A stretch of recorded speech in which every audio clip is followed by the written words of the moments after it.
നിലമ്പൂരിലെ UDF സ്ഥാനാർത്ഥി ആര്യാടൻ ഷൗക്കത്ത് നാളെ നാമനിർദ്ദേശ പത്രിക സമർപ്പിക്കും. രാവിലെ 11 മണിക്ക് താലൂക്ക് ഓഫീസിൽ പ്രകടനമായി എത്തിയാണ് പത്രിക നൽകുക. ഇന്ന് രാവിലെ പുതുപ്പള്ളിയിലെ ഉമ്മൻചാണ്ടിയുടെ കല്ലറയിലെത്തി ആര്യാടൻ ഷൗക്കത്ത് പുഷ്പാർച്ചന നടത്തിയിരുന്നു. രാവിലെ 11 മണിയോടെയാണ് ആര്യാടൻ ഷൗക്കത്ത് പുതുപ്പള്ളിയിൽ ഉമ്മൻചാണ്ടിയുടെ കല്ലറയിലെത്തിയത്. ജില്ലയിലെ മുതിർന്ന കോൺഗ്രസ് നേതാക്കളും ഫ്രാൻസിസ് ജോർജ് MP സ്ഥാനാർത്ഥിക്കൊപ്പം ഉണ്ടായിരുന്നു. ചാണ്ടി ഉമ്മൻ MLA സ്ഥാനാർത്ഥിയെ സ്വീകരിച്ചു. ഉമ്മൻചാണ്ടിയുടെ കല്ലറയിൽ മെഴുകുതിരിയും കത്തിച്ചു.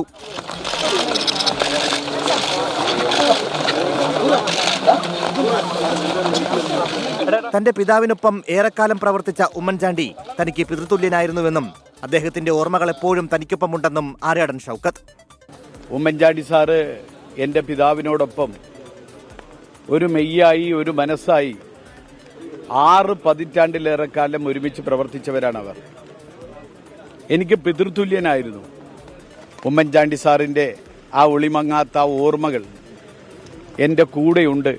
മുതിർന്ന നേതാവ് AK ആന്റണിയെ ആര്യാടൻ ഷൗക്കത്ത് ഇന്ന് തിരുവനന്തപുരത്തെ വീട്ടിലെത്തി സന്ദർശിക്കും. ആദ്യഘട്ട തെരഞ്ഞെടുപ്പ് ഒരുക്കങ്ങൾ പൂർത്തിയാക്കിയിരിക്കുകയാണ് UDF. പഞ്ചായത്ത് നേതൃയോഗങ്ങളും കഴിഞ്ഞു. ഇന്ന് ബൂത്ത് തലത്തിലുള്ള നേതൃയോഗങ്ങൾ പൂർത്തിയാക്കും. നാളെ പത്രിക സമർപ്പിക്കുന്നതോടെ പരസ്യപ്രചാരണം ആരംഭിക്കും. സംസ്ഥാനത്തെ കോൺഗ്രസ് നേതാക്കൾ നേരിട്ടാണ് പ്രചാരണങ്ങൾക്ക് നേതൃത്വം നൽകുക.